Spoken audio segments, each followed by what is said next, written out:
¿Qué onda, friends? ¿Cómo están? Espero estén muy bien. Hola, mi nombre es Itlali y hoy vamos a hablar sobre los libros populares y si valen o no la pena.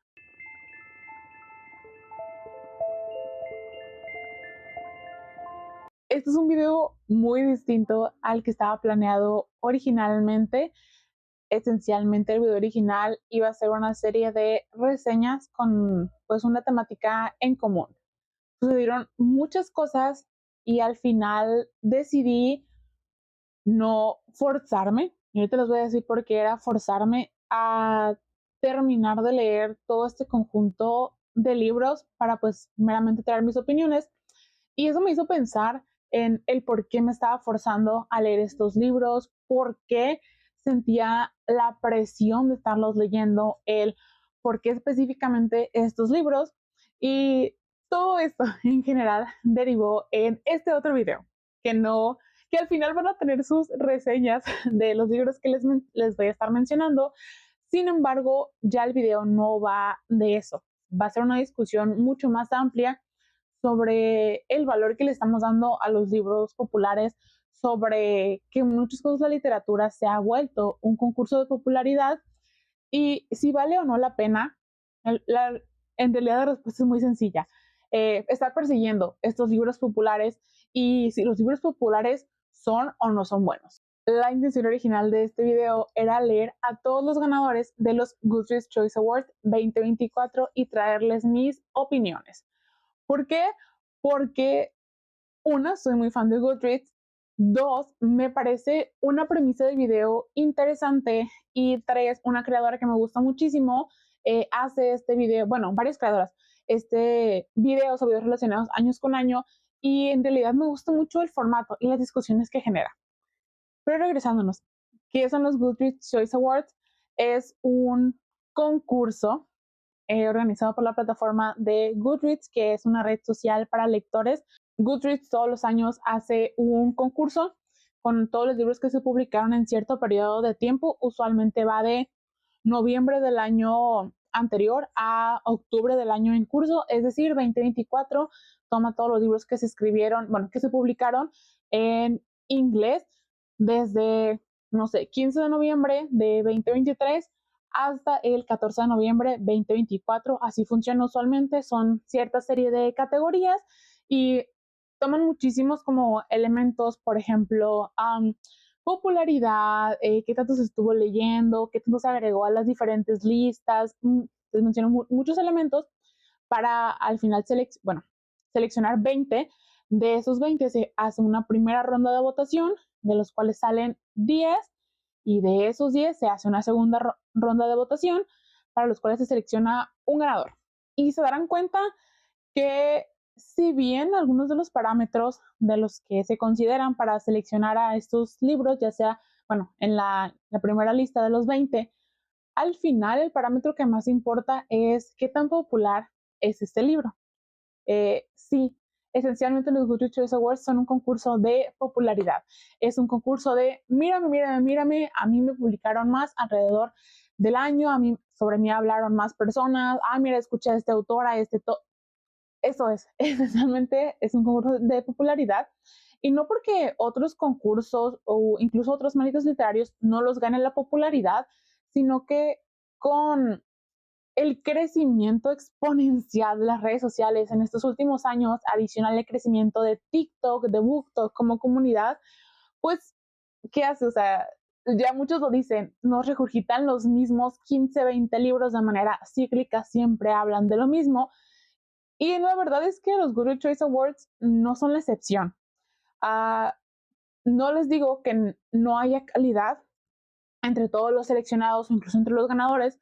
Sin embargo, al final en la votación no es el parámetro más importante. El parámetro más importante es qué tan popular es, qué tanto habla la gente de él, conozco a su autor. Ni siquiera leí este libro y me gustó, porque nos vamos a dar cuenta de eso, sino qué tanto lo he escuchado, qué tanto me han bombardeado con él como para que yo sienta que es correcto votar por él. Como les menciono, en estas dos rondas de votación, lo único que necesitas tú para votar es tener una cuenta en Goodreads y ya.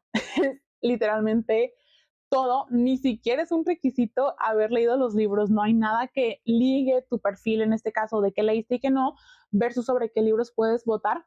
Te aparece tal cual. Aquí, pues en la plataforma, voy a buscar si hay una imagen, te aparecen, pues en la primera ronda, los 20 libros, de estos 20 se va votando y los, pues, top 10 pasan al top 10 por los que votan para seleccionar a los ganadores. Así funciona. Yo, en mi caso, intento votar por los libros, una, que claramente haya leído en las categorías que pues sí leí. Dos, procuro que si voy a votar en alguna categoría haya leído mínimo 2 libros, porque para tener un punto de comparación, un punto de nivelación, donde yo me siento cómoda con, ok, o sea, sé que tal vez no leí todos los 20, pero de estos 2, pues sé que me gustó más este y le quiero dar mi voto. Si no leí pues 2 o más libros en la categoría, el libro tiene que gustarme muchísimo, muchísimo para yo votar por él. Que al final mis reglas son completamente arbitrarias y solamente aplican para mí, con mi moral, porque yo quiero que esas sean mis consideraciones al momento de las votaciones. ¿Ok? Pero la verdad es que tú puedes votar por el que quieras, independientemente de si lo leíste o no. Y en realidad es que los números no mienten. Te aparece directamente cuántos, cuántas personas votaron por los libros, pero a veces si tú te vas al libro, te das cuenta que el libro tiene 50,000 votos y en realidad solo lo han leído 25,000 personas. Pues las matemáticas no dan, ¿verdad? Y es como, oye, pues ¿por qué tienes tantos votos si solamente lo leyeron la mitad de las personas? Popularidad. ¿Por qué escuché al autor? ¿Porque me gusta tal o cual cosa? ¿Porque mi amigo me dijo que votara? Cualquiera sea el motivo, nos damos cuenta que no está regulado de esa manera. Y al final no vengo a ser yo la policía de los Google Choice Awards, pero son consideraciones importantes que me parece deberíamos de tener. Las categorías usualmente van como de 15 a incluso 20. Suelen variar en función de las tendencias que pues vemos en la comunidad literaria. Este año hubo un cambio y el año anterior también se agregó otra categoría. Hay mucha discusión sobre cuáles categorías están o no están, cuáles sí se eliminan o ya no hay. Se las voy a decir todas.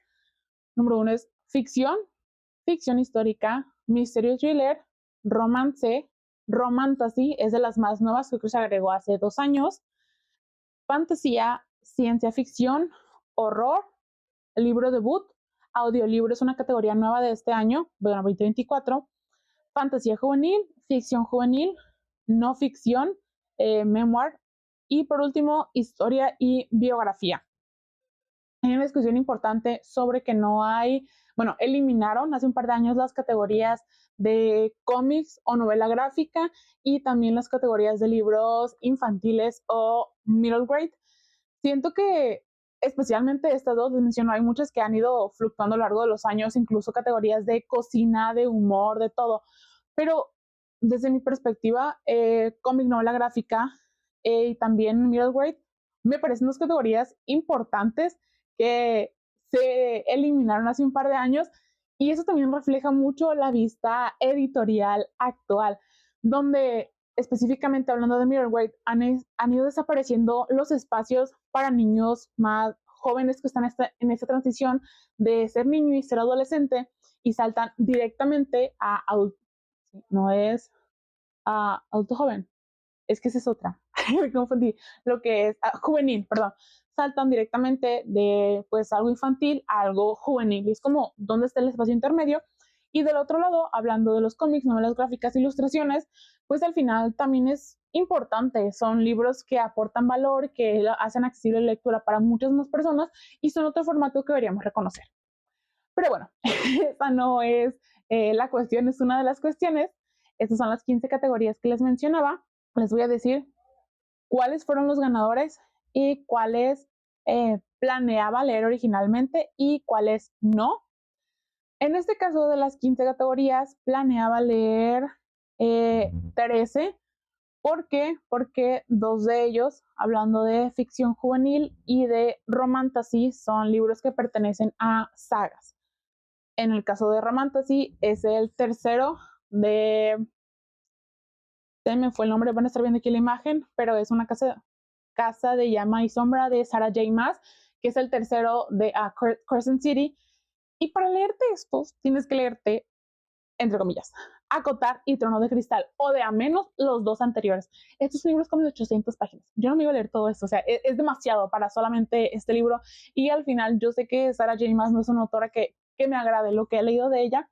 Y el otro que no iba a leer es ficción juvenil, que es Heartstopper, porque el ganador fue el número 5 y yo no he leído nada de Heartstopper, ni he visto la serie, ni nada. Entonces, pues de entrada solamente iba a leer 13 de las categorías. Ahora sí les voy a decir cuáles ganaron y cuáles de estos leí. Número 1 de ficción es No estás en la lista de Alison Spag. Ese no lo leí. Y se me barren los autores, una disculpa. 2, ficción histórica, Las mujeres de la guerra de Christine Hanna. Sí lo leí a principios de año. 3, misterio thriller, El dios de los bosques. No lo leí. 4, romance de Emily Henry, Funny Story o una historia divertida. Sí lo leí. Muchos pensamientos. 5, les mencionaba Romantasy, Casa de Llama y Sombra de Sarah J. Maas, pues no, de entrada no iba incluido. 6, Fantasía, Más allá del mar de TJ, creo que se llama Más allá del mar azul, algo así, de TJ Klune. Es el segundo de La casa de Nermal más azul, también lo leí. En este caso, como es una duología, leí el primero, que es La casa en el mar más azul, y pues el segundo. Los que son duología sí leí los dos, porque era pues mucho más sencillo como consumir 2 libros de una. Eso pensé yo. 7, ciencia ficción. Este se llama Un puente sobre el tiempo. No me acuerdo el nombre de cómo se traducido en español. Aquí va a estar la portada. También, sí lo leí. Uy. 8, horror. Si te gusta la oscuridad de Stephen King, lo empecé 4 veces. Al final lo iba a dejar como no terminado porque de verdad ya no podía. No llegué muy lejos con él. 9, debut. Cómo terminar una historia de amor de Julin Kwang. Claro que sí lo leí y he tenido muchas quejas al respecto. 10, audiolibro. En este caso ganó también Funny Story de Emily Henry. Pues sí, o sea, también lo empecé en audiolibro, lo detesté y empecé a leerlo como ebook. El número 11, fantasía juvenil, Promesas crueles de Rebecca Ross, que es el segundo de Rivales Divinos. Leí Rivales Divinos justo para leer el segundo y hasta el momento no lo he leído. Ficción juvenil, Heartstopper, el número 5 de Alice Oseman. Mencioné, pues no iba dentro de los considerados. 13, no ficción, La generación ansiosa de Jonathan Haidt. Sí lo leí, hay muchos comentarios al respecto. 14, Memoir de Third Gilmore Girl de Kelly Bishop. También lo leí, una sorpresa para mí. 15, Historia y biografía The Bookshop, una historia de la librería estadounidense de Evan Fries. También es de los libros que leí. Entonces, al final de estos 15, leí 11, no meramente de los 15 de las categorías, sino pues para los que tuve que leer doble, como pues Rivales Divinos o el de Fantasía. Y debo decir que la experiencia de estos 11 fue muy mixta, muy mixta, pero bueno, hablemos de eso más adelante. Como les mencionaba, los Goodreads salen más o menos finales de noviembre, principios de diciembre, entonces yo desde mediados del año pasado sabía que quería hacer este reto. Como al final estamos hablando de un concurso de popularidad, tenía más o menos una idea de cuáles libros iban a quedar seleccionados en las distintas categorías. Romance, Emily Henry lleva 5 años ganando, no, 3 o 4 años ganando, entonces sabía que iba a ganar ella. Por ejemplo, en Romantasy era muy probable que ganara Heartstopper. En Fantasía, pues la que yo pensé que iba a ganar iba a ser Lig Bardugo, quedó en segundo lugar como con 1000 votos de diferencia. Entonces, les menciono, como al final es un curso de popularidad, es sencillo ir viendo cuáles son los lanzamientos del año, quiénes son los autores más populares. Tú también puedes ir como midiendo qué va a quedar, sino como ganador, como finalista. Y en función de eso yo fui armando, no mis quinielas, pero sí mis lecturas, que como yo pues no leo tan rápido, dije, me tengo que preparar con tiempo para pues alcanzar. Bueno, llegó la temporada de los Goodreads Choice Awards y yo no había leído ninguno. Dije, está bien, no importa. Al final pues terminé diciembre y empecé diciembre y dije, es que no me voy a presionar, los empiezo en enero. efectivamente, pues ya que vi los ganadores, como que ok, se los voy pidiendo en la biblioteca, todo para que, o sea, yo ya tenía mapeado cómo iba a estar leyendo. De hecho, pues empecé el año leyendo en enero como 6 libros, febrero 5, algo así. Entonces, pues dentro de mis lecturas, desde lo que pues, yo quería leer propiamente, adicional a los clubes de lectura, metí a los de los Goodreads Choice Awards. Eh, y les menciono que mis lecturas fueron bastante mixtas porque no las estaba disfrutando. No las estaba disfrutando para nada. Y también la intención original del video era como pues comparar cuáles otros leí dentro de las categorías, si me gustó más el que ganó o uno de los otros, mis opiniones al respecto, si con mis credenciales, decir, claro, tuve que haber ganado este, o sabes que cero se lo merecía. Al final me di cuenta que ni siquiera porque no tuvieran que haber ganado, solamente no eran libros para mí, eran libros que algunos tenían premisas muy interesantes, que otros cero me estaban gustando y yo los seguía leyendo y es como, con eso comencé el año, fue The Third Gilmore Girl, el de El Ministerio del Tiempo, que no se llama así, pero así lo pongo yo. Y no recuerdo cuál fue, bueno, cómo terminó la historia de amor, que ese sí lo leí en diciembre. Y de estos tres, cómo terminó la historia de amor, lo detesté. El del Ministerio del Tiempo me pareció muy olvidable, no mostraron muchas cosas. The Third Gilmore Girl lo disfruté, pero al final no es como mi libro. Y cierro con eh, The Bookshop, que fue el último que leí para este reto. No, simplemente no. De los otros, bueno, el primero de Rivales Divinos, tal cual, que ese sí lo disfruté, pero fue la excepción. De todos los 13 libros, no, 13, 11, en cuanto les dije 11, de todos los 11 libros que empecé a leer para este reto, solamente disfruté uno. ¿Qué dice eso de mis lecturas? Y no porque sean malos libros, sino del enfoque que le estoy dando a poner primero libros populares, tal vez porque sí, porque eran para un video, porque yo la mayoría de verdad quería leerlos, les prometo que quería leerlos, no era que los inicié sabiendo que iba a ser hater, para nada, no fue el caso, sino que yo quería leerlos y porque estoy priorizando lecturas que no me están gustando, que no estoy disfrutando, que siento que me están bloqueando, que sí, estoy diversificando muchísimo los géneros, pero al final no me dan nada, nada de lo que quiero, ni un aprendizaje, ni disfrute, ni escapismo, ni lecciones, nada. ¿Por qué sigo leyendo esto? La pregunta inicial fue, ¿vale la pena leer libros populares? Y les digo que la respuesta es muy simple, porque sí, claro que vale la pena. No vengo yo a ser una hater de los libros populares, porque al final algunos de mis libros favoritos son libros populares, o si no son como súper populares, son libros que en su momento fueron bastante famosos, incluso los clásicos se pueden denominar libros populares, los clásicos que me gustan muchísimo. También libros que pues tal vez no son mis súper favoritos, pero disfruté muchísimo y siguen siendo libros populares. No creo que el problema sea que un libro se haga popular, porque pues aquí tengo yo dos libros muy populares, La Metamorfosis y 1984. Sí, son clásicos. Un ejemplo más contemporáneo puede ser Gente Normal, que lo tengo, pero está en el librero y no lo saqué. Entonces, a mí me gustó muchísimo Gente Normal y es un libro popular. Otro libro popular, era Si una vez un corazón roto. ¿Cuántos TikToks o vistas o leídas no tiene? Y yo lo disfruté muchísimo. Entonces, el problema no son los libros populares.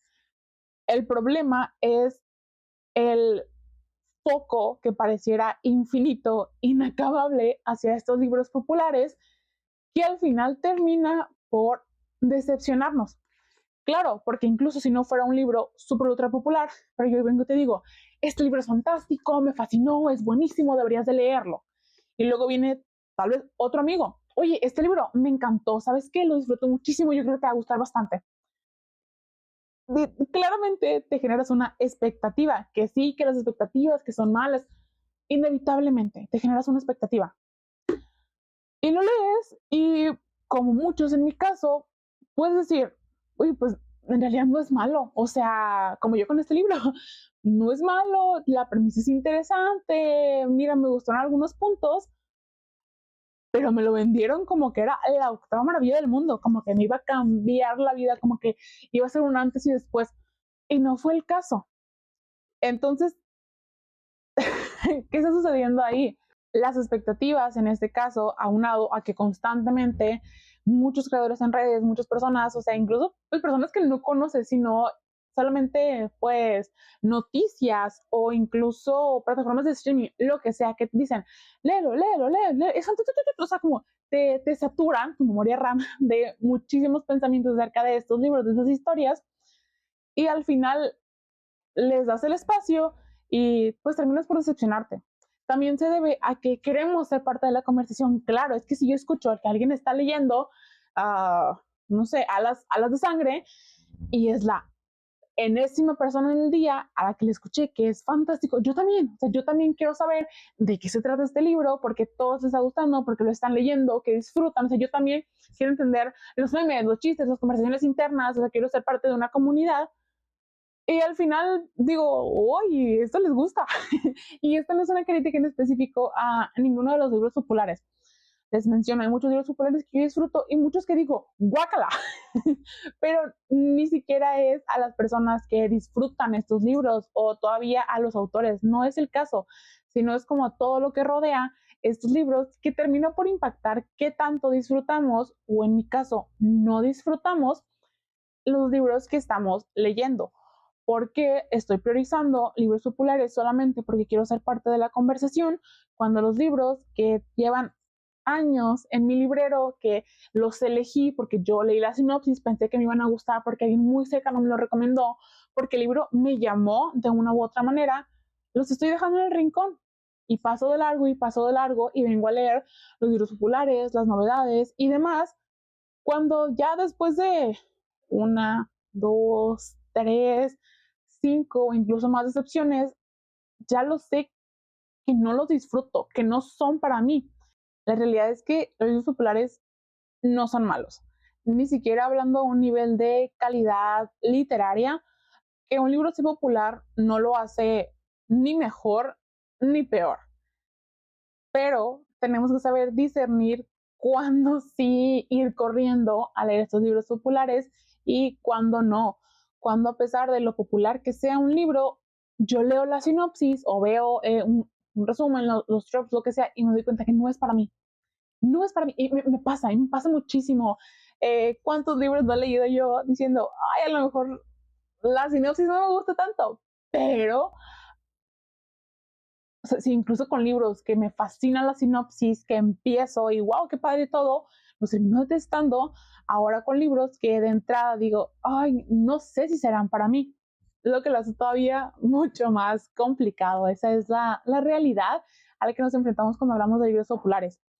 Y repito, con eso no les quiero decir no lean los libros populares, porque quién soy yo para decirles qué leer y qué no leer, sino que los invito a tener un poco más de juicio, de criterio, ser mucho más selectivos con leer no solamente libros populares, sino reflexionar por qué estoy leyendo esto, por qué lo quiero leer, porque de verdad me interesa o porque quiero ser parte de la conversación, porque me dijeron que es bueno o porque creo que me va a aportar algo. Y me parece que al ser mucho más crítico al elegir en este caso nuestras lecturas y no solamente basarnos en cuántas reseñas tienes, cuántas personas me han hablado de él, cuántos memes al respecto hay, podemos disfrutar mucho más nuestras lecturas, podemos encontrar libros que valen la pena para nosotros. Y a pesar de que conozcan solamente 100 personas o 1 millón de personas, son libros que nos van a aportar algo y no, una vez más, a un nivel literario, sino que de verdad vamos a disfrutar, vamos a sentir que estamos aprendiendo algo, cualquier sea el motivo por el cual tú eliges tus lecturas o te gusta leer, que al final el libro te aporte eso que estás buscando y no termines con cara de decepción. Y ya a este punto del año, en julio, debo aceptar que definitivamente no va a ocurrir una conclusión de leyendo a los ganadores de los Goodreads Choice Awards 2024. No va a ocurrir. No descarto leer alguno de los demás que están en la lista de los ganadores. ¿Por qué? Porque me llaman la atención. Por ejemplo, les diría el de No estás en la lista de Alison Spag. Me parece una historia muy interesante. También los de Heartstopper. He escuchado cosas muy buenas y creo que son el tipo de libros que en algún momento les voy a dar la oportunidad. pero por eso, porque les quiero dar la oportunidad, no porque me sienta obligada a cumplir con estos. Claro que quiero leer el segundo de Rivales Divinos y solamente porque lo quiero leer, no porque voy a ir a dar con, ay, no, no, ya, o sea, tengo que terminar esta lista de libros. No, miren, yo siempre repito y repito y repito que la vida es muy corta y los libros muy vastos como para estar leyendo algo que no disfrutas.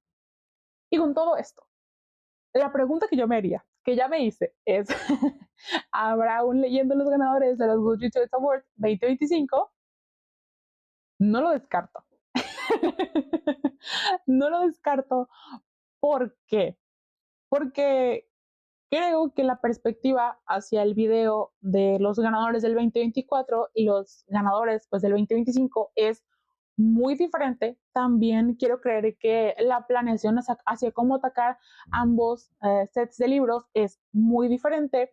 Y al fin y al cabo, me gusta esta parte de tomar un libro casi de cada género. Sí, los pudiera elegir yo nada más desde mi estantería o sea, buscando en las recomendaciones, pero hay algo entre como que, oye, o sea, tal vez aquí están los más populares o como de los cuales puedo encontrar sinopsis más interesantes.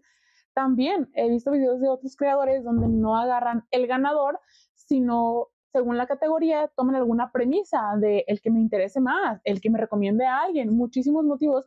Y creo que también tener ese enfoque puede ser de valor. Así que no descartemos del todo que haya un video similar o con una temática afín a este de no leyendo, pero sí leyendo a los ganadores de los Goodreads Choice Awards para el 2025. ¿Quién sabe? ¿Sucederá? No lo sabemos, puede ser. Creo que como ya se los he dicho en muchas ocasiones, al final del día leer no deja de ser un pasatiempo. Sí tiene muchísimas cosas asociadas a él que siguen siendo muy importantes, pero pues no deja de ser algo que elegimos hacer porque lo disfrutamos. Y si leer libros populares te motiva a leer más, fantástico.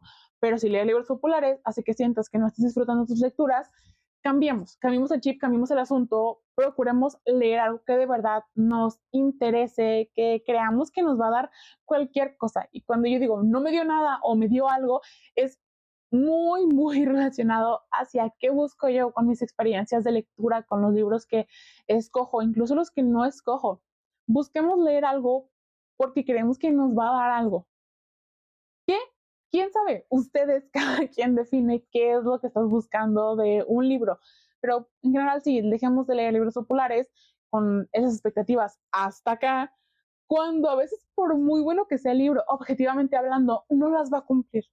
No las va a cumplir. Así que, pues seamos más realistas en ese sentido y leamos porque lo estamos disfrutando, porque es nuestro pasatiempo y sentimos que hay algo ahí todavía que vale la pena. Y ya, esto ha sido todo por el video de hoy. Espero les haya gustado la temática, el enfoque.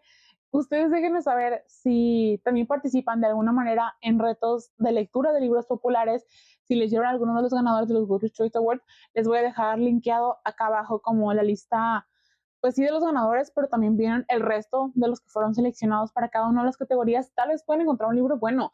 Yo leí otros dentro de las categorías que disfruté bastante, que se no deja de ver libros muy buenos dentro de los preseleccionados o de los finalistas, sino que es más una cosa de saber buscar qué te interesa a ti y no qué votó la mayoría. Déjenme saber su opinión en los comentarios, consideren el like si les gustó y no olviden suscribirse, darle click a la campanita para que les avise cuando suba un nuevo video. Mis redes sociales, mi Goodreads está en la descripción para que no tengo muchas opiniones, creo, acerca de estos libros, pero opiniones en mi Goodreads siempre hay. Entonces están en mis redes sociales en la descripción por si gustan ir a seguirme. Yo los veo en los comentarios y en el siguiente video. Besitos, bye. Oiga, esta va a ser una ronda rápida de reseñas, porque varios de los libros que sí leí al final no hablé de ellos. Entonces me voy a poner aquí en el termómetro, iba a decir, en el cronómetro.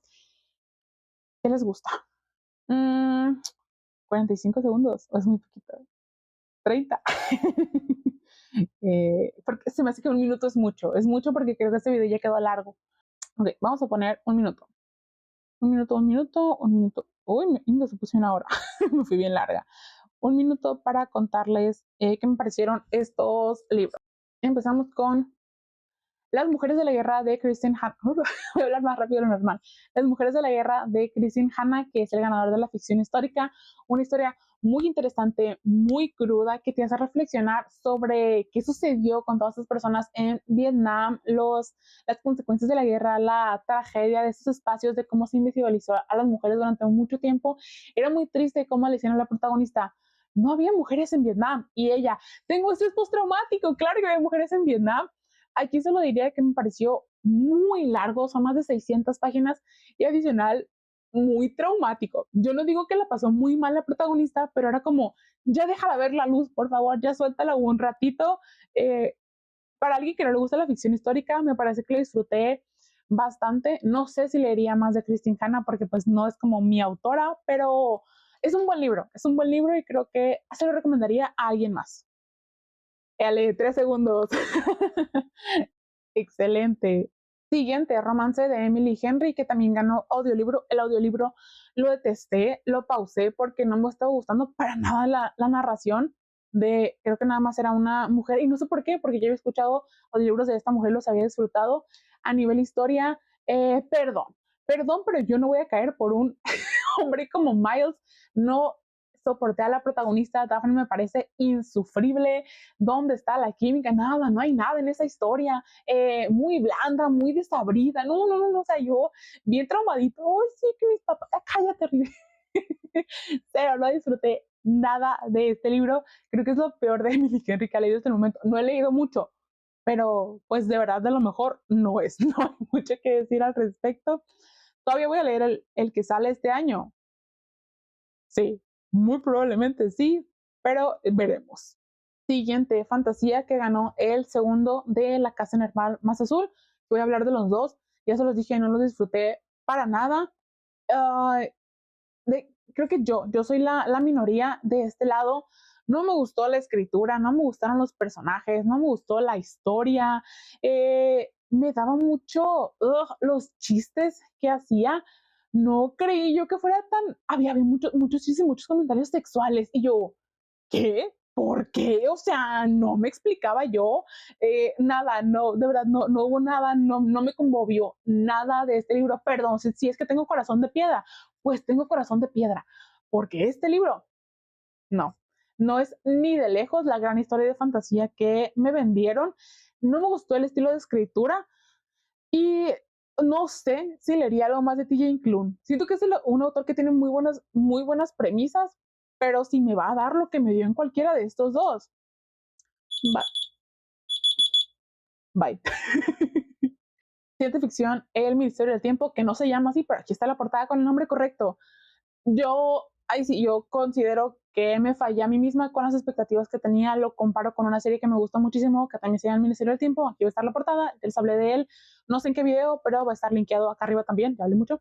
Eh, Nada, la historia romántica no me gustó para nada, ni siquiera me di cuenta que era una historia romántica. La personaje principal, pues como que hubo muchas cosas interesantes de su background racial, pero que eso que tenía que ver con la historia, los flashbacks del protagonista masculino también nada que ver. Nunca entendí nada, fue lentísimo, aburridísimo. No, o sea, de verdad, muy poquitas cosas, nada, yo no rescato nada de este libro. O sea, me aburrió demasiado para lo que era. Al final medio se puso bien, y luego se puso confuso, y luego se puso raro, y fue como, ay no, ya va, de verdad, jamás. No leería algo así ya de nuevo. Suena bien fuerte. Debut, ¿cómo terminó una historia de amor? Ya he hecho yo demasiadas opiniones de este libro. Está en mis peores libros del año. Ese video va a estar linkeado aquí también para que si quieren saber más al respecto. Horrible, cero química, demasiado traumático, nada. Solamente rescato 2 cosas de este libro. Demasiado largo también. Me gustaron las conversaciones del duelo de la protagonista y me dio una que otra escena entre ellos. A pesar de que no había química y no había coherencia en la trama, una que otra escena yo dije, te la compro. Pero de ahí en más, nada de este libro me parece rescatable. Fantasía juvenil, Promesas crueles, de Rebeca Ross. No leí el segundo, les mencioné, solamente leí Los rivales divinos. Fantástico, divino, yo lo disfruté muchísimo. Yo me sentía la más en el pueblito de ellos dos, escribiendo cartitas y todo. La escritura sí no deja de parecerme básica, que se lo perdono un poco porque es un libro juvenil. Sin embargo, la historia, yo he vivido mi mejor vida. Es el tipo de historia de todos el que disfruté más de lejos, porque pues fue muy lindo. Quiero leer el segundo y creo que va a haber otro libro, no dentro de la saga, pero sí en el mundo, y le voy a dar una oportunidad. No ficción, La generación ansiosa, de Jonathan Haidt. Pésimo libro, también tengo muchísimos comentarios al respecto en el de resumen de medio año. Creo que es el de los peores libros que he leído en lo que va del año. El que más me enfurece, el cómo toma puntos tan buenos para hacer críticas hacia las redes sociales, hacia el mundo en el que vivimos de hiperconectividad, y hace un cochinero. Se convierte en un libro de prensa amarillista, alarmista, conspiranoico. No, de verdad, para nada. Algo que es que no me siento bien recomendándolo cuando es un caos la manera en que quiere hacer estos puntos. Memoir, The Third Gilmore Girl, de Kelly Bishop. En mi momento de confesar que a mí no me gustó Gilmore Girls, no lo terminé porque no me gustó. Ella es quien interpreta a la abuela, se llama, no me acuerdo cómo se llama en Gilmore Girls, pero ella, ¿ok? Muy interesante la historia. Fue una bailarina, actriz, tuvo una vida pues, muy complicada, pero también con muchas lecciones, lo que sufrió, de cómo, pues, tan joven era muy política. O sea, habla del aborto abiertamente, de las enfermedades, de lo que se vivía en las compañías de baile, en la actuación. Gran memoir. O sea, si a ustedes les gusta Gilmore Girls, siento que los van a disfrutar todavía más, pero es un gran memoir. O sea, les digo, no es para disfrutarlo tanto, y estuvo súper bueno. Último, historia y biografía, The Bookshop, una historia de la librería estadounidense, de Evan Fries. Mi crítica hacia este libro es muy ridícula, es demasiado gringo, demasiado largo. No creo que el formato haya favorecido. Pensé que iba a ser algo más distinto de cómo las librerías, o los libros en general, se han convertido en este espacio de rebelión, de confort, de política. Y no digo que no lo aborde en ciertos puntos, pero al final habla más como de historia. Y sí, es una categoría de historia, pero lo aborda de una manera rara y más del lado, un poco más del negocio que de lo que significarían las librerías para pues muchas de las personas que estamos en la comunidad literaria. Así que hubiera sido mejor un podcast. Y ya, estos fueron mis reseñas de 30 segundos, o no, un minuto, fueron un minuto, de todos los libros que leí para este reto. Wow, ya hablé demasiado, pero las menciono, yo tenía demasiadas opiniones. Llevo yo casi un año cocinando estas opiniones. No, es como así, un año cocinando opiniones para la persona tan opinionada que soy. Pero bueno, ya ahora sí me despido. Muchas gracias. Si llegaron hasta aquí, muchas gracias. Los quiero muchísimo. Besitos. Bye.